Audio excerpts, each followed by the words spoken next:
Mundo2Rodas está na pista de motocross em Glen Helen, na Califórnia, com um dos melhores pilotos de todos os tempos que o mountain bike mundial conheceu, Mr.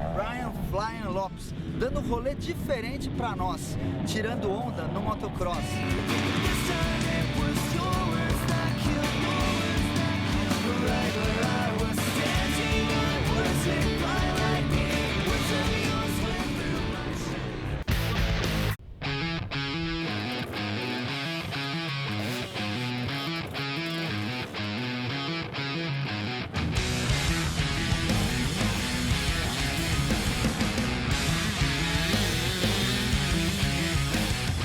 When you're racing mountain bikes and you know, you're going the speeds that we're going, motocross is very similar in a lot of ways. You know, on a motorcycle, obviously, you know, you don't have pedals to go, you have a throttle, and your brake is on your foot, and you have a clutch, so it's different, but it's also on two wheels, so you know, there's a lot of similarities and there's a lot of differences.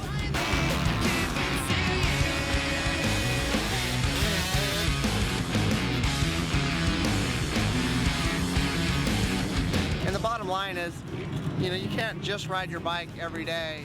You got to do some other sports, and you got to keep it interesting and fresh and fun. And it's a great crossover training tool, the motocross bike. And a lot of, especially downhillers specifically, a lot of downhillers in the wintertime are using the motocross bike for a training tool. Sounds like I'm reaching the choir. If it looks like you won't wake up, Back in the day when I was riding motocross out at the tracks a lot, I used to ride an RM125 for a few years, and it was the most fun bike I think I ever had. It's just super light and nimble, feels a lot like my mountain bike.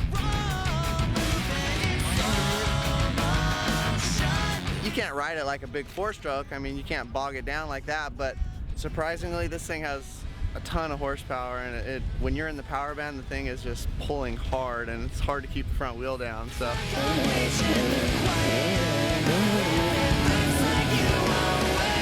back in 1975, when I was 4.5 years old and I did my first BMX race ever, first number I ever had was 55. So I don't know, maybe about 8 years ago on the mountain bike circuit, I decided to kind of bring that number back and make that my number. Everybody at the time was running number 1 on their helmet, on their jersey. At that time, the motocross community was picking numbers, and they were going to you know, standardized numbers where they ran that number the whole time. And I figured, you know what, I'm going to do the same, and I'm going to pick number 55. I started my career with 55, and I'm going to end it with that number.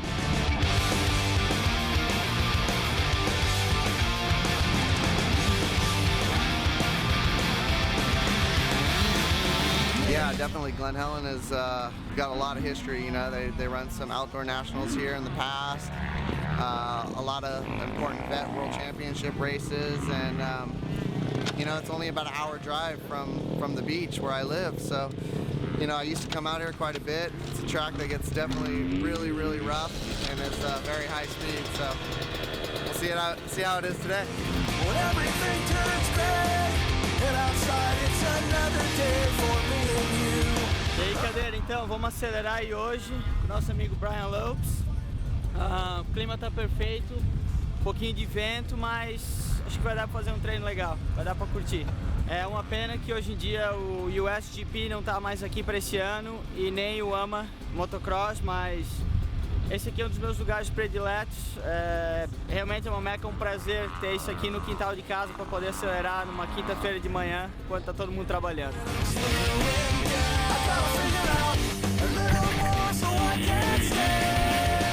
Well, since it's been probably about 4 or 5 years since I've been out here, it's hard to get used to riding a track again. It's really deep sand in some sections, and then some sections there's like ruts that are like 2 feet deep.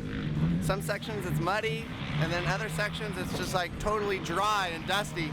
In some parts I feel really good, and then in other parts I feel like I'm struggling. A pista tá um pouco dura, como sempre, mas quando a gente vem para Glen Helen, a gente sempre tem que esperar o pior.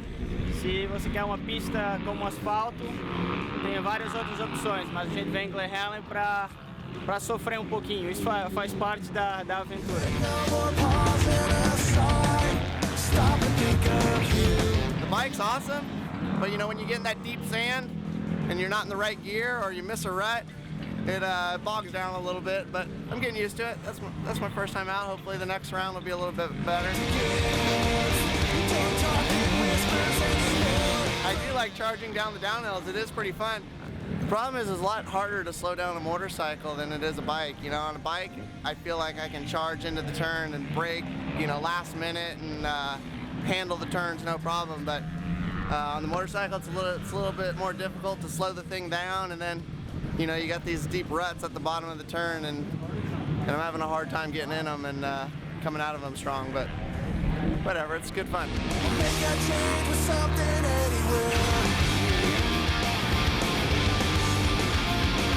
Hey dude, I hope you edit all that goon riding I did out there. I promise you I'm much better on my bicycle than my motorcycle.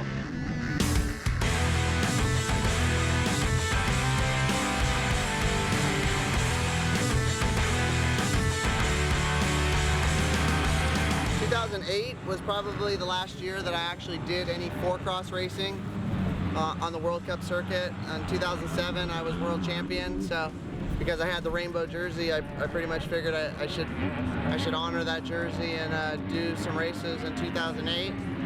But after 2008, I basically stopped racing four-cross and kind of just focused my energy on doing a lot of different types of events. Some enduro events was pretty much what I like to do the most, what kind of suited my style.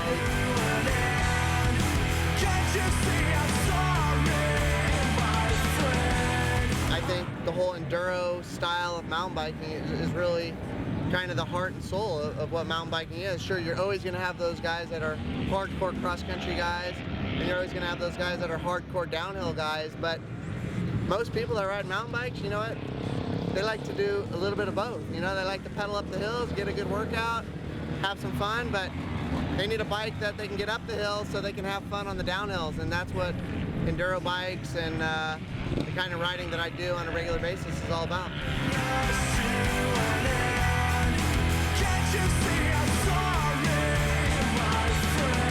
I started racing bicycles in 1975. I was 4.5 years old.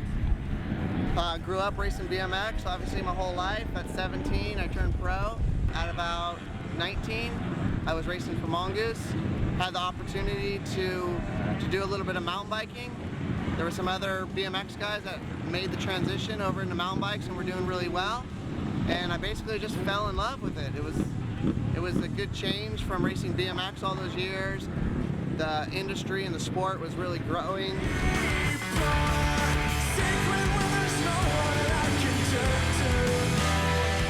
After a few years of racing BMX and mountain bikes, I kind of put the BMX bike aside and been racing mountain bikes ever since.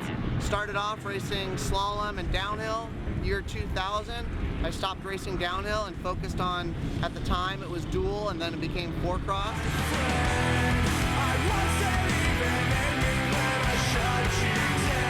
Won 4 world championship titles, won 6 overall World Cup titles, 25 World Cup races, accomplished more than I ever dreamed of accomplishing in that. So in 2008, I kind of hung that up. I figured, you know what, time to move on to the next chapter. Mountain biking has so much to offer, and I really want to experience all the other things out there. So.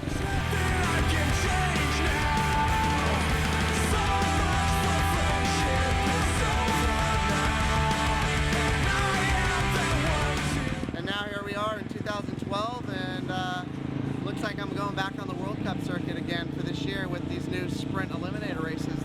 So I'm 40 years old now, probably the oldest guy on the World Cup circuit, and training hard. I'm looking to get some good results on the World Cup and hopefully add a few more wins to my resume.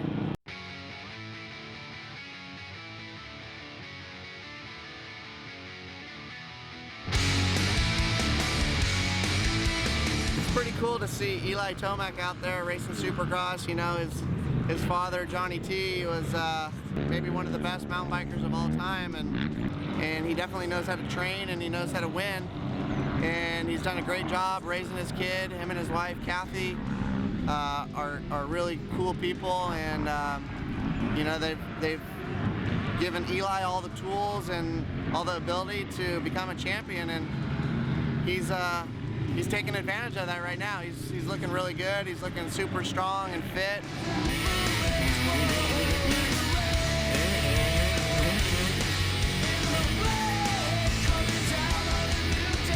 Well, I would love to come back to Brazil. You know, it's been a while since I raced in Brazil, and honestly, Brazil was one of the most fun races I've ever been to. The fans were probably the most crazy, out of control, you know, fun fans that I've ever raced in front of. So from that aspect alone, I love Brazil. Of course, the beaches, the whole venue, the food, and of course the ladies. Everything in Brazil is, I like it.